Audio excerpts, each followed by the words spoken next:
ప్రభువునందు ప్రియ దేవుని బిడ్డలారా, నేటి వాక్య ధ్యానం కొరకు సహకారాన్ని ఇస్తున్న కుటుంబం ఏలూరు తంగెళ్ళమూడి వాస్తవ్యులు ఎల్లపు సత్యనారాయణ గారి జన్మదినం సందర్భంగా భార్య శోభారాణి గారు, కుమార్తె శ్రావణి గారు మరియు కుటుంబ సభ్యులు సహకరిస్తున్నారు.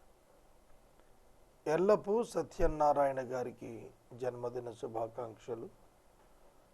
శోభారాణి గారు, శ్రావణి గారులకు ధన్యవాదాలు. ప్రార్థన చేసుకుందాం. మమ్మలను మిక్కిలికి ప్రేమిస్తున్న మా ప్రియ పరలోకపు తండ్రి, మీ ఘననామమునకు వందనాలు, స్తోత్రాలు. నేటి వాక్య ధ్యానానికి సహకారం ఇచ్చిన మీ దాసులు సత్యనారాయణ గారికి వందనాలు. శోభారాణి గారు, శ్రావణి గారి కొరకు కృతజ్ఞతలు. మీ దాసునికి మీరు ఇచ్చిన నూతన జన్మదినము అను దయా కిరీటంకై మీ కృతజ్ఞతలు. మీ బిడ్డలు ప్రభు సహకరించారు, మీ దీవెన ఇవ్వండి. నేటి వాక్య ధ్యానం మాకెల్లరకు దీవెనాకరముగా అనుగ్రహించుము. యేసు నామమున ప్రార్థిస్తున్నాము తండ్రి, ఆమెన్. యెహెజ్కేలు గ్రంథము 28వ అధ్యాయము. యెహెజ్కేలు గ్రంథము 28వ అధ్యాయము 16వ వచనము నుండి మనం వాక్యాన్ని ధ్యానిద్దాం. గత రాత్రి ప్రధాన దూతగా ఉండి ఆధిక్యత నొందిన అభిషేకము చేయబడిన కెరూబుగా ఉండి దేవుని అంత అభిప్రాయం కలిగి ఉండి దేవుని చేత ప్రత్యేకమైన గాన పరిచర్య కొరకు నియమించబడి విశేషమైనటువంటి ఆధిక్యతలను కలిగి ప్రత్యేకమైన జ్ఞానాన్ని కలిగి దేవుని సన్నిధిలో ఉండవలసిన లూసిఫర్ దేవుని యొక్క సింహాసనానికి ఆశపడ్డాడు. కారణాలు మనం నిన్న చదువుతూ వచ్చాం. మరలా దాని కంటిన్యూయేషన్ 16వ వచనం, 15 చదివి 16కు వస్తాను. నీవు నియమింపబడిన దినము మొదలుకొని పాపము నీ యందు కనబడు వరకు ప్రవర్తన విషయములో నీవు యథార్థవంతుడవుగా ఉంటివి. ఆది యందు దేవుడున్నాడు, మరెవరూ లేరు. దేవుడు దేవదూతలను చేసినాడు, దేవదూతలను ఆత్మజీవులుగా చేశాడు, పరిశుద్ధులుగా చేశాడు. పాపము లేదు అప్పుడు. సాతానుడు అనగా అపవాది అనగా లూసిఫర్ ప్రధాన దూత దేవునిపై తిరుగుబాటు చేసినప్పుడు వారి హృదయములో కలిగినదే పాపము. రిజెక్షన్ ఆఫ్ గాడ్స్ కంట్రోల్, దేవుని నియంత్రణను, దేవుని అధికారమును తిరస్కరించుట పాపము. తాను దేవుని వలె అవ్వాలి అనే అభిప్రాయానికి వచ్చుట పాపము. దురాశ గర్భము ధరించి పాపమును కనును, పాపము పరిపక్వమై మరణమును కనును. మరణము అనగా అగ్నిగుండము. దురాశ, ఆశ, దురాశ. ఒక రాజు ఉన్నాడు అనుకోండి, ఒక మహాచక్రవర్తి ఉన్నాడు, అతని ద్వారపాలకుడు ఉన్నాడు. రాజు ప్రతిదినము మహాఘనత నొందుతూ సంచరించుట, పనిచేయుట చూస్తున్న ద్వారపాలకుడు నేను కూడా అలా అయిపోవాలి అని కోరుకోవటం దురాశ. అర్థమవుతుందా? ద్వారపాలకుడు ఎక్కడ, రాజు ఎక్కడ? పౌరుషంలో, జ్ఞానంలో, తెలివితేటల్లో, సమర్పణలో, డెడికేషన్లో, కమిట్మెంట్లో అతనితో ఏం పోలిక? కానీ నేను రాజు అయిపోవాలి, నేను చక్రవర్తి అవ్వాలి. దురాశ. ఇది గర్భాన ధరిస్తే ద్వారపాలకుడు ఎంతకైనా దిగిస్తాడు. కనుక హృదయములో అనుకొనుట దురాశతో ప్రారంభమైతే తిరుగుబాటుతో అది బయటపడుతుంది. పాపము హృదయంలో జరుగుతుంది, గుర్తెరగండి. పాపము హృదయంలో జరుగుతుంది. హృదయంలో పాపం జరిగింది కాబట్టి బాహ్యమున దేవునిపై భౌతికంగా తిరుగుబాటు జరుగుతుంది. ఎప్పుడైనా అంతే. హృదయంలో మొట్టమొదట పాపం సంభవిస్తుంది, తదుపరి బయటికి అది తిరుగుబాటు రూపంలో వస్తుంది. అప్పుడు అర్థమవుతుంది బయట వారికి. దేవునికి తలంపులో ఉన్నప్పుడే తెలిసిపోతుంది పాపం, ఎవరి పాపమైనా. కనుక మొట్టమొదట పాపము ఉత్పత్తి అయినది in the heart of the Lucifer. Lucifer హృదయములో ఉత్పన్నమైంది. ఆది నుండి పాపం లేదు. లూసిఫర్ పాపానికి దేవుడు క్షమాపణ ఇవ్వలేదు. జాగ్రత్తగా వినాలి. దేవదూతల పాపానికి దేవుడు క్షమాపణ ఇవ్వలేదు. శిక్ష ఖరారు చేశాడు, ఇంకా అమలుపరచాల్సి ఉన్నది. పేతురు పత్రికలో పేతురు గారు వ్రాశాడు, దేవదూతలు పాపము చేసినప్పుడు వారిని విడిచిపెట్టక తీర్పు దినము కొరకు కావలి చీకటి బిలమున కావలి ఉంచెను అని అన్నాడు. లూసిఫర్ ఎప్పుడైతే తన హృదయములోని మాట మిగతా దేవదూతలతో షేర్ చేసుకున్నాడో వాళ్ళకు కూడా దేవునిలాగా అయిపోవాలనేటువంటి ఆ దురాశ వారిలో జనించింది, గర్భం ధరించింది. అది మనం అందరం కలిసి తిరుగుబాటు చేస్తే దేవుడు ఏం చేయగలుగుతాడు అని అనుకున్నారు. దేవునికి సర్వజ్ఞానం ఉన్నది, దేవునికి తెలిసింది. సృష్టికర్త ఆయన, సృష్టి దేవదూతలు. సృష్టం ఏం చేయగలుగుతుంది దేవుణ్ణి, సృష్టికర్తని? దేవుడు వారిని పడద్రోశాడు. పడద్రోసినప్పుడు కొందరిని బంధించాడు, కొందరిని విడిచిపెట్టాడు స్పేస్లో. ఎఫెసీ పత్రిక 6వ అధ్యాయం 12వ వచనంలో వాయుమండలంలో, ఆకాశ మండలంలో దురాత్మల సమూహాలు ఉన్నాయని కొన్ని రకాల దురాత్మలను గురించి వివరించాడు. కొన్ని వాయుమండలంలో తిరుగుతున్నాయి, కొన్ని బంధించబడ్డాయి. లూసిఫర్ వాటికి అధిపతిగా ఉన్నాడు. వాడి విద్యుత్ ధర్మం ఏమిటంటే, వాడి యాటిట్యూడ్ ఏమిటంటే దేవుని పోలికలో చేయబడిన మనిషిని పడగొట్టడం. చూడండి, ఆదాము నిర్మించబడ్డాడు. చివరి మానవుని వరకు కూడాను మానవులందరి మీద సాతాను తన యొక్క యత్నాన్ని కొనసాగిస్తాడు. ఆదాము ఫెయిల్ అయ్యాడు.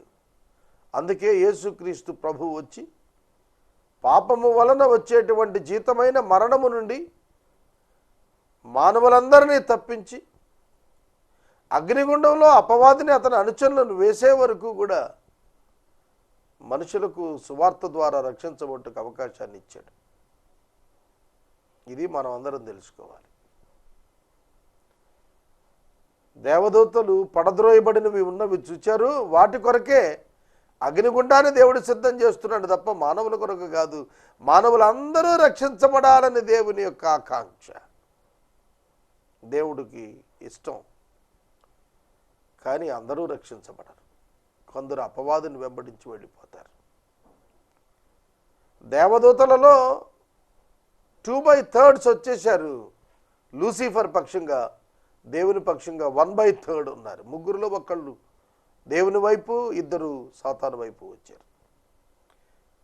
ఇప్పుడు ప్రభువు యొద్ద ఉన్నది, సింహాసనం యొద్ద ఉన్నది పాపము చేయని దూతలు. పాపం చేసిన దూతలు తోసివేయబడ్డాయి. పరలోకములో ఉన్నటువంటి దేవదూతల సంఖ్యకు ఖచ్చితంగా రెట్టింపు వాయుమండలంలో, భూమండలంలో తిరుగుతున్నాయి. వాటికి అగ్నిగుండం తప్పదని వాటికి తెలుసు. కాబట్టి వాటితో పాటు మనుషులను కూడా అగ్నిగుండాన్ని తీసుకుపోవటానికి అవిశ్వాసములోనికి మానవులను నడిపించటం వీటి యొక్క పని. ఇక నేను మరలా ఇది మీకు నేను తర్వాత చెప్పే అవకాశం ఉండదు ఈ వచ్చిన తర్వాత. అందుకే ముందుగా చెప్పి ఇప్పుడు రాత్రి చెప్పిన మాట కొనసాగింపు ఈ వచనం నేను ప్రారంభిస్తున్నాను. అయితే నీకు కలిగిన విస్తారమైన వర్తకము వలన నీవు లోపల అన్యాయము పెంచుకొని పాపము చేయుచు వచ్చితివి. గ్రామర్ గమనించాలి ఇక్కడ మీరు. లోపల పాపము చేయుచు వచ్చితివి, అన్యాయము పెంచుకున్నావు అన్నాడు. పాపానికి ముందు తలంపులలో అన్యాయము పెంచుకున్నావు. న్యాయము అన్యాయము, ఇది చాలా అన్యాయం కదా అంటాం మనం. అంటే ఏంటంటే ఇది చేయకూడదు కదా. పరుని భార్యను చెరిచిన వ్యక్తిని ఏమంటావు? ఇది చాలా అన్యాయం కదా. దావీదు తనకు అనేక మంది భార్యలు ఉండగా తనకు అత్యంత నమ్మకస్తుడు, తన 30 మంది గొప్ప యోధులలో ఒకడు అయిన హిత్తీయుడైన ఊరియా భార్య అయిన బత్షెబాను మోహించి ఆమెను తెచ్చుకుని వ్యభిచరించాడు. ఇది అన్యాయం కాదు. దావీదుకి కోపం వచ్చింది. నాతాను ఈ మాట ఒక ఉపమాన రూపంలో చెప్పినప్పుడు దావీదు కోపం వచ్చింది. ఒకడికి అనేకమైన గొర్రెలుండగా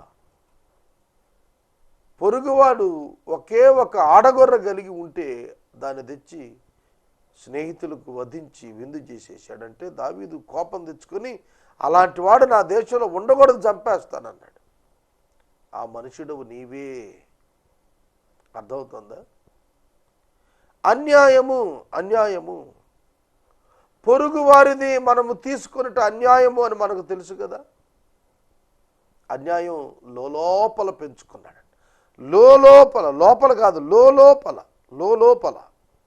బైబిల్లో తెలుగు భాషలో మంచి పదాలు వాడాడు, ఇంగ్లీష్ బైబిల్లో కామన్ వర్డ్సే వాడాడు. కానీ లోపల అనేటువంటి పదం the inner heart, the heart and the inner heart, అంతరంగము అనేటువంటి తర్జుమా మనం చూస్తాం.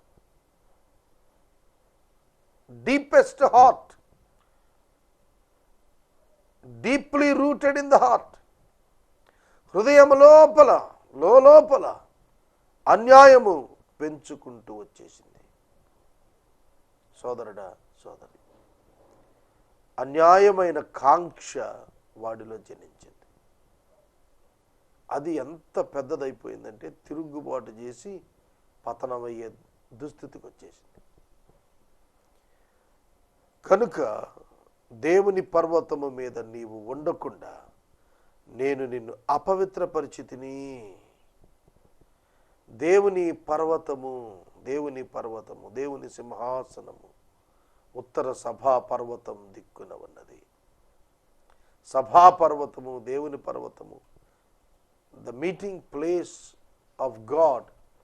దేవుడు దేవదూతల సన్నిధి, అక్కడ ఆయన సింహాసనం ఉన్న చోటు. దేవుణ్ణి ఎవడు ఎన్నడూ చూడలేదు. ఆయన సింహాసనం మీద వెలుగు మెరుపులు తప్ప మరొకటి కనబడలేదు. దేవుణ్ణి చూడలేక దేవదూతల కండ్లు కప్పుకున్నారు. ఎన్నడూ దేవుని చూడలేదు. ఎన్నడూ దేవుని చూడని లూసిఫర్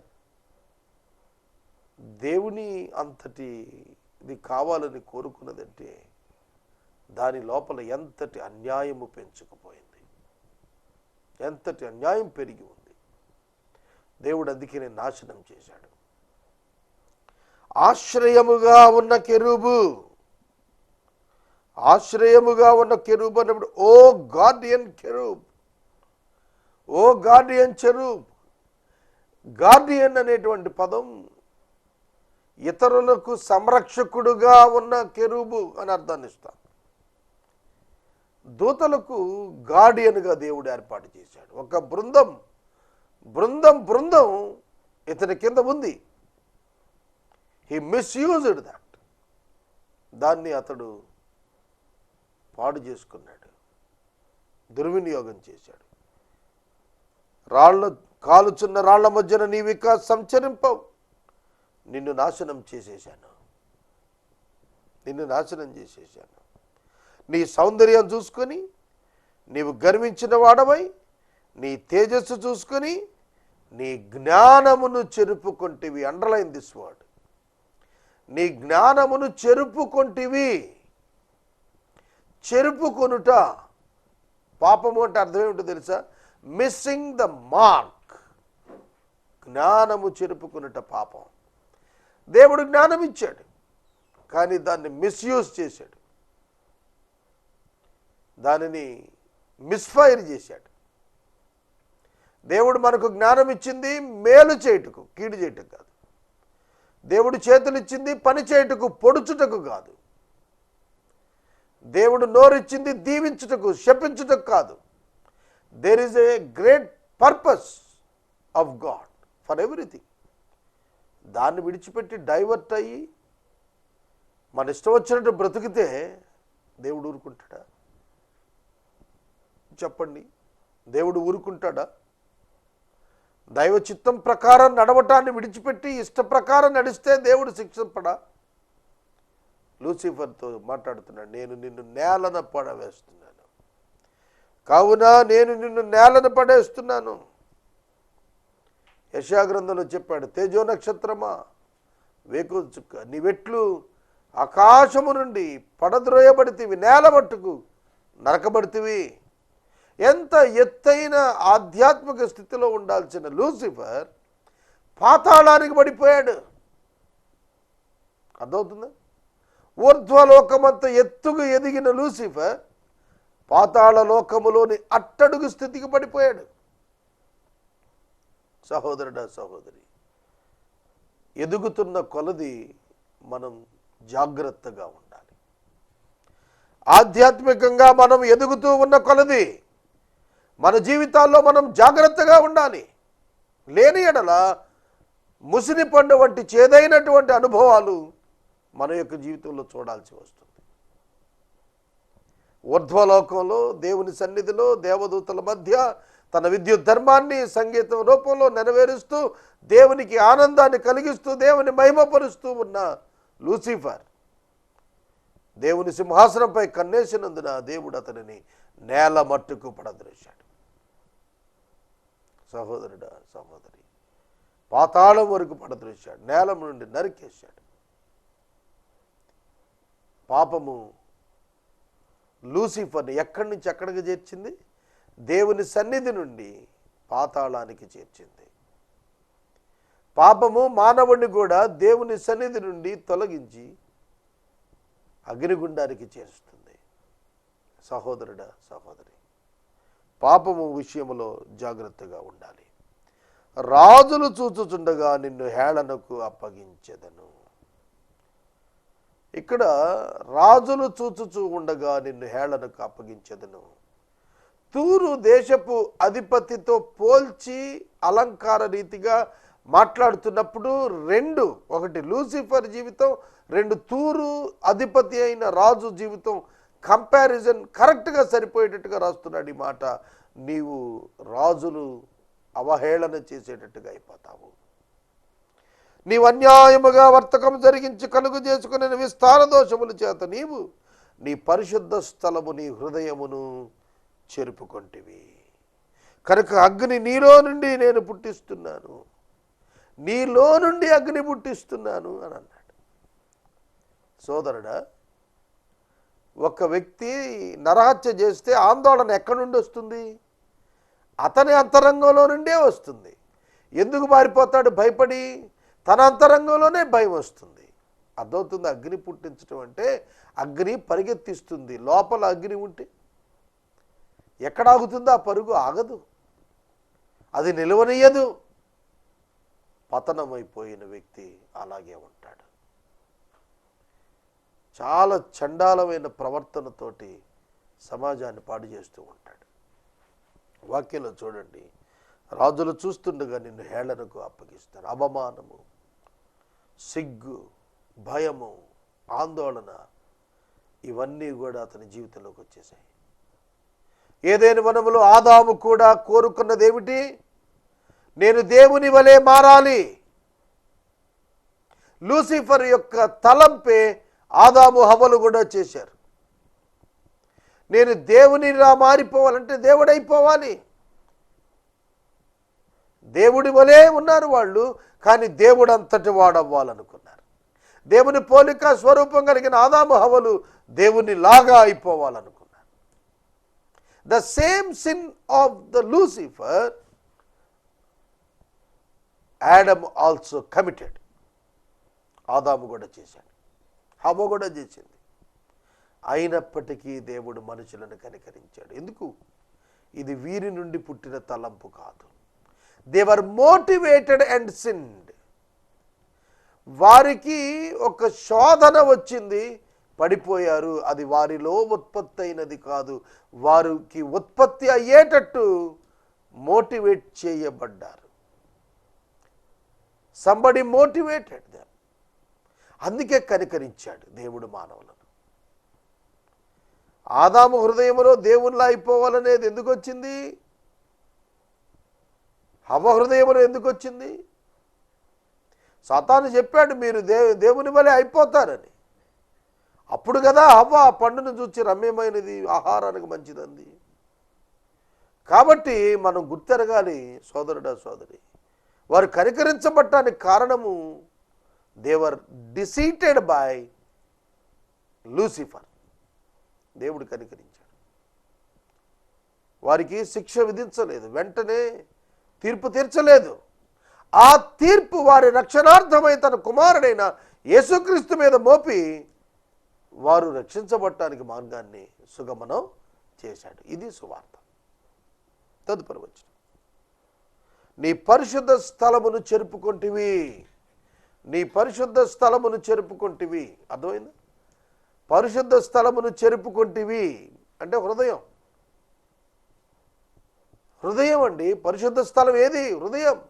హృదయ శుద్ధి గలవారు ధన్యులు, వారు దేవుని చూస్తారు. హృదయ శుద్ధి పోయింది, దేవుని నుండి తొలగిపోయింది లూసిఫర్. హృదయ శుద్ధి పోయింది, దేవుని యొద్ద నుండి పారిపోయాడు ఆదాము. నీవు కూడా అంతే. నువ్వు పాపంలో ఉంటే you cannot come to God. నువ్వు దేవుని యొద్దకు రాలేవు. పశ్చాత్తాపడి రావాల్సిందే. పశ్చాత్తాపడి రావాల్సిందే. నిన్ను అగ్ని కాల్చేస్తుంది. జనులందరూ చూస్తూ ఉండగా దేశం మీద నిన్ను బూడిదిగా చేస్తాను. జనులలో నిన్ను ఎరిగిన వారందరూ నిన్ను గురించి ఆశ్చర్యపడతారు. నీవు బొత్తిగా నాశనమై భీతికి కారణముగా ఉంది. మహాప్రభావంతో వెలిగిపోయిన కొందరు వారి పతనమైన బ్రతుకుల చేత నాశనమైనప్పుడు ఓ ఈ వ్యక్తి ఇలా అయిపోయాడేమిటి అని అనుకుంటారు. అవును కదా? చాలా అందముతో, సౌందర్యముతో, ఆరోగ్యముతో కళకళలాడుతున్న వ్యక్తి ఎయిడ్స్ వ్యాధి వచ్చిన తరువాత ఏ విధంగా అయిపోతాడు? ఎముకలు కూడా అయిపోతాడు. ఆ వ్యక్తేనా ఇతడు? అయ్యో అని ఎరిగిన వారందరూ అంటారు. ఎరిగిన వారందరూ అంటారు. అలాగనని లూసిఫర్ విషయంలో లూసిఫర్ యొక్క మహాఘనతను చూచినటువంటి దేవదూతలు అయ్యో ఇంత గొప్పవాడు ఇలా అయిపోయాడే అని అన్నారు. తూరు దేశపు అధిపతి యొక్క గొప్పతనాన్ని చూచినటువంటి ఇతర రాజులు అయ్యో ఇతడు ఈలాగున అయిపోయాడే అన్నారు. యెరూషలేము యొక్క గొప్పతనాన్ని చూచినటువంటి వారు యెరూషలేము పతనమైన తరువాత ఈ పట్టణం ఇలా అయిపోయిందే అని చెప్పి బాధపడ్డారు. నేను ముగిస్తున్నాను. Your end is very important. How you are going to end your life, what kind of testimony you are going to build in your life. నీ జీవితంలో ఏ విధమైన సాక్ష్యాన్ని నీవు సంపాదిస్తున్నావు అని ప్రభు యేసయ్య పేరిట నేను నిన్ను అడుగుతున్నాను. భ్రష్టుడు అయిపోతావా, శ్రేష్ఠుడుగా మిగిలిపోతావా? భ్రష్టుడు అవ్వాలి అనుకుంటే పాపంలోనే ఉండు. శ్రేష్ఠుడిగా కనపడాలంటే పాపాన్ని విడిచి బయటికి రా. ప్రార్థన చేసుకుందాం. మనము ఇంతవరకు దైవజనులు కారుపాటి శ్యామ్సాగర్ గారి ద్వారా యెహెజ్కేలు గ్రంథమును ధ్యానం చేసుకున్నాము.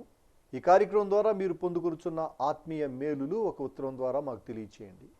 మీ ప్రార్థనా మనవులు మాకు తెలియచేస్తే ఏసే పరిష్కారం కార్యాలయంలో ఏర్పాటు చేసిన ప్రత్యేక ప్రార్థనా శిబిరంలో మీ కొరకు ప్రార్థిస్తాం.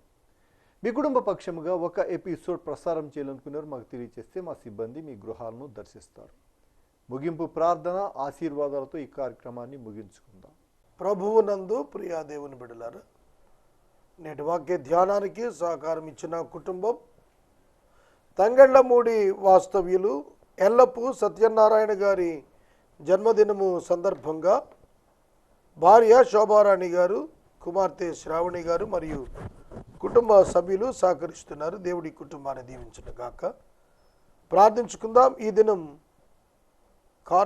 సాంకేతిక కారణం చేత గత దినం ఎపిసోడ్ రిపీట్ ఇచ్చాము. రేపటి దినం 29వ అధ్యాయం మరలా ప్రారంభించుకుందాం. ప్రార్థన చేసుకుందాం. మమ్మల్ని మిక్కిలిగా ప్రేమిస్తున్న మా తండ్రి వందనాలు, సత్యనారాయణ గారికి వందనాలు, వారి ప్రియ కుటుంబం కొరకు కృతజ్ఞతలు. బిడ్డలను దీవించండి. నూతన ఎపిసోడ్ సహకారులను పంపించండి. యేసు నామమున ప్రార్థిస్తున్నాం తండ్రి, ఆమేన్. తండ్రి అయిన దేవుని ప్రేమ, కుమారుడైన యేసయ్య కృప, పరిశుద్ధాత్మ యొక్క అన్యోన్య సహవాసం సదాకాలం మనందరికీ తోడైండును గాక. ఆమేన్.